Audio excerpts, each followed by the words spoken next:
All right, so here we are. A week ago today, LeBron James wins his fourth championship, third Finals MVP with a third team, and it is re-sparked the GOAT debate. Really, it had been a little bit of a closed door, especially with a lot of people believing he wouldn't win another championship, but he got it done. 2020 in the bubble, when a lot of teams folded, he made sure the Lakers did not. So big ups to the Lakers, LeBron, AD, whatever. Okay, so first thing, I wanted to, since we're talking about GOATs a lot recently, I wanted to do something known as the GOAT series. We're going to talk about 4 specific players that I have in mind that I believe deserve to be in the debate, but we could probably just nail it down. Obviously, brought up the Lakers championship, so number 1, it's going to be LeBron James. All right, so let's just go through LeBron's career. He is right now, as of right now, the third all-time scorer. I think he's somewhere in the top 10 in assists. I'm not sure he's at rebounding, but he has 4 championships, 4 Finals MVPs, 4 regular season MVPs. I think 15 all NBA first teams. So if we just go down that, he definitely deserves to be part of the conversation. Let's just start with his career. Starts off the most highly anticipated high school player to make the jump straight to the NBA, deemed the chosen one on Sports Illustrated. A lot of pressure coming into the league. And you can honestly say that since he's came into the league, he's exceeded our expectations of what we thought he would be. Nobody, a lot of people will under that pressure. LeBron did not. So, I mean, you got to give him that credit. But let's just break down his career. Let's start with his first stint in Cleveland. Gets off to somewhat of a rough start. His first year, he averages 20. Him and Melo go in one of the tightest Rookie of the Year voting awards of all time.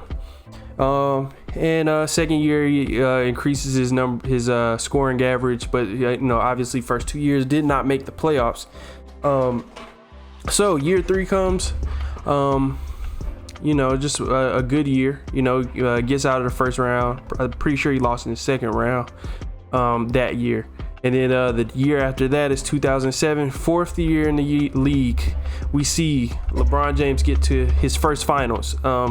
Faces San Antonio, very, very tough opponent especially for a young star like a LeBron James, and considering that team that he had, one of the worst teams to make the finals ever. No question about it.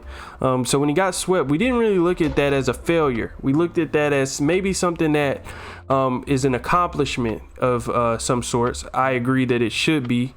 That team had no chance of winning that championship, and for him to carry them all the way to the finals, it meant a ton to that city. It put that city on the map as far as the NBA.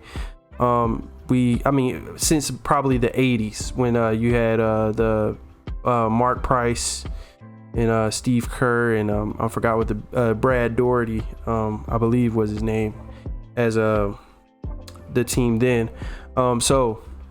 After that, he, I believe 2008, he gets his first MVP, reaches the second round, loses to Boston in the second round,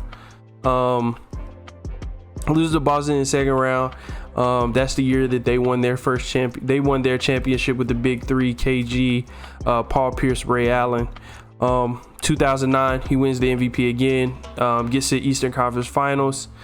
This is the year a lot of basketball fans are disappointed in, because first time you see Kobe and LeBron show up in the Eastern Conference Finals, and we were this close. We were this close from getting a Kobe LeBron NBA Finals. 2009, I'm sorry, was first MVP. 2010, he gets his second MVP. Believe Cleveland goes like 66-16 or something like that. I believe KG got hurt that year, and that's the year that he lost to Orlando. And Dwight Howard went to the finals. Obviously, got swept by Kobe. That was Kobe's back-to-back championships. So that was the year that I'm sorry, 2010, he lost to Boston, and that was the year he ripped the jersey off, and Boston lost to Kobe in the finals.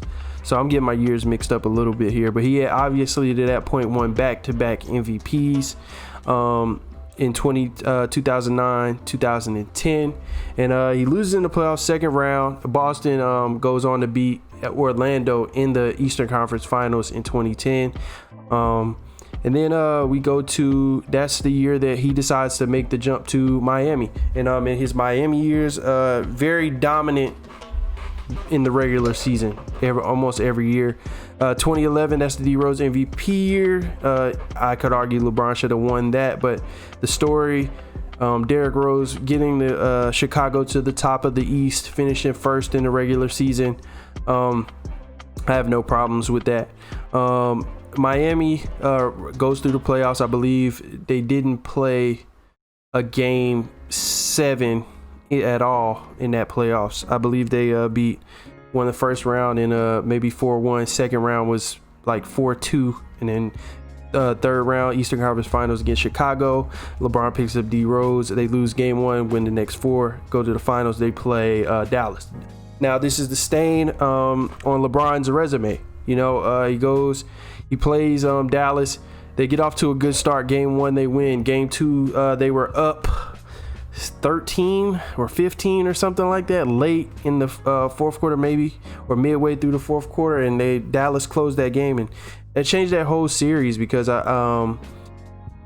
Miami, they won game 3, but after game 3, Dallas won games 4, 5, and 6 to close that series out in 6. And Dirk was finals MVP. Dirk was unbelievable that year. If you go back and look at that playoff run, I believe he goes game 7 in the first round against I think he goes game 7 in the first round against Portland, and then he beats Kobe, then he beats Kevin Durant, and then he beats LeBron James, and that's one of the as a sole superstar for that team. That is one of the best playoff runs ever. But obviously, that was the year LeBron fell apart in the NBA Finals. A lot of that was chemistry. First year in Miami, so he does deserve a stain on that resume.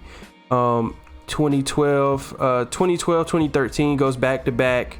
He also gets back-to-back MVPs regular season. 2014, he loses San Antonio, and I think at this point he's maybe 3-3 or something like that, or no, he's 2-3 in the finals. So first year back in Cleveland, 2015, he plays Golden State in the finals. No Kyrie, no Love. Well, Kyrie was there for most of game 1. After game 1, no Kyrie. Kevin Love went out first round. I really don't give him any chance to win that championship. As great as he was, averaging 38, 13, and 8. Iguodala, who laughably got the finals MVP, because for people to say he made an impact on LeBron and he still averaged 40 almost, I have a big problem with that. Steph also averaged like 27. He should have had finals MVP. Then we go to 2016. He comes back from 3-1. This is probably the biggest accomplishment in his career. Taking that team back from 3-1 with Kyrie, who hit the big shot. But people give Kyrie a ton of credit, especially the ones who hate on LeBron. And he deserves a ton of credit. But if you go back and watch that game 7, I believe midway through the fourth quarter, I believe LeBron scored I can't remember the amount of points he scored in a row to tie that game. And then he gets the block, and then that leads to Kyrie's shot. But people don't give him credit for the fourth quarter he played up to that point. But finals MVP that year. So now we're up to 3 finals MVPs. We go to 2017, 2018. Both of those years are the Kevin Durant Warrior years. Those are nobody had a chance, honestly. 19 is when he goes to the Lakers. He misses. They were in the 4 seed. He gets hurt, pulls his groin, and they don't make the playoffs. And then obviously this past summer, well, over a year ago now, they get Anthony Davis. And you know, COVID hits, and then they win NBA championship in the bubble.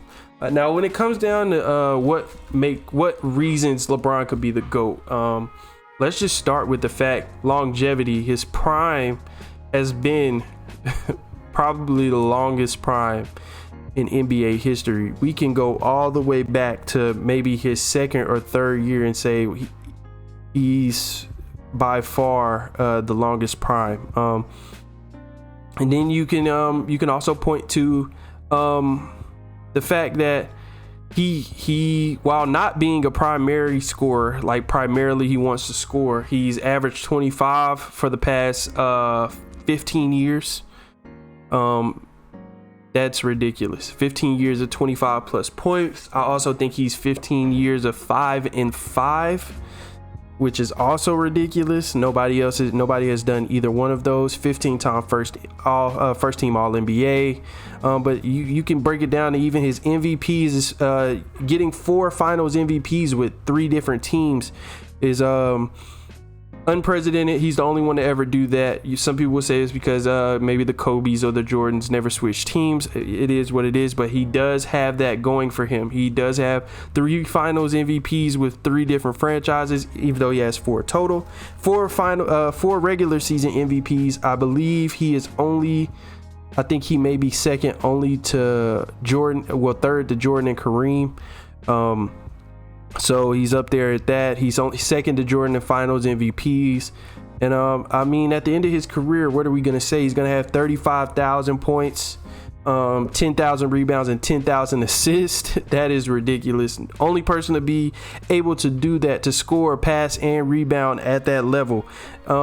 These are just things that, like, these are just the numbers. I'm just laying out the case. I'm not saying he is the GOAT, but I'm just laying out the case, man. Like, you can make your own decisions, and people will talk about his failures, but I mean, his triumphs are huge as well. So this is just a case that I was making for LeBron. Probably in the next couple days, you'll get the second person who I believe deserves to be part of the GOAT discussion. And until next time, peace.